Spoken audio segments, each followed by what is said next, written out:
China holds the largest military parade in its history. Thousands of soldiers march in unison. Missiles roll through Tiananmen Square. Warplanes thunder overhead. The world is watching. But this isn't just a display of weapons. It's a message. On the surface, it looked like celebration. In reality, it was a warning. For the first time, China revealed its full nuclear triad, the ability to launch nuclear strikes from land, sea, and air. Xi Jinping wasn't alone. Standing beside him were leaders who have shaped recent headlines: Vladimir Putin, Kim Jong-un, and officials from Iran and Central Asia. That stage told a story of its own. Not one nation showing strength, but a network of powers presenting themselves as united. Rolling through the streets were weapons designed to outrun defenses. Hypersonic missiles, traveling at speeds so fast almost no system in the world can intercept them. Then came the drones, swarms of them, some for surveillance, others for attack. And not just drones, experimental robotic vehicles too, what some observers called robot wolves. Together, they signaled a shift. Future battles may not be fought entirely by soldiers. They may be fought by machines, guided by artificial intelligence. But it wasn't just high-tech weapons.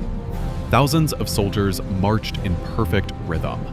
Tanks rumbled forward, their engines shaking the ground. The message wasn't subtle. China's strength isn't only in machines.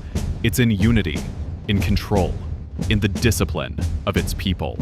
Taken together, the missiles, drones, tanks, and soldiers told a story carefully staged for the cameras, the crowds, and the world.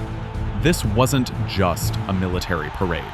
It was theater, a show designed to shape perception, to make China's people proud, its allies confident, and its rivals cautious.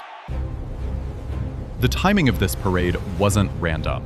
It took place just days after US military exercises in the Pacific, drills meant to reassure allies, but seen by China as provocation. By staging its largest show of force immediately after, China wasn't just showing strength. It was answering back. Xi Jinping wasn't alone. Standing beside him were leaders who have shaped recent headlines: Vladimir Putin, Kim Jong-un, and officials from Iran and Central Asia. That stage told a story of its own. Not one nation showing strength, but a network of powers presenting themselves as united. The message wasn't subtle. By putting these leaders side by side, China was showing more than military power. It was showing alignment.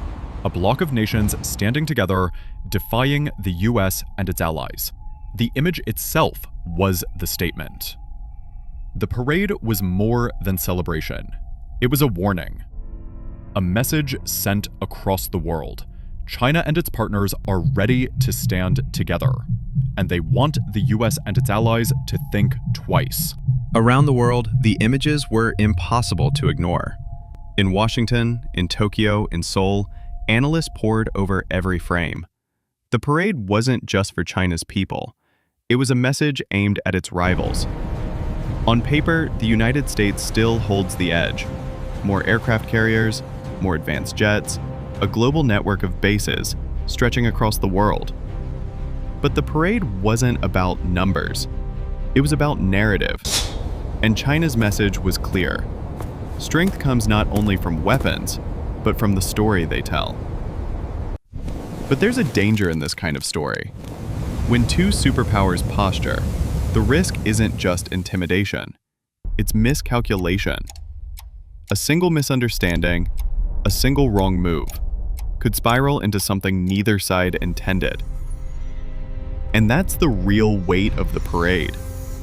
It wasn't only about missiles, or allies, or even the spectacle itself. It was about the future.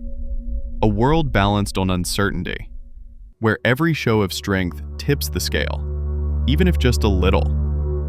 A reminder that we're living on a stage where the script hasn't been written yet.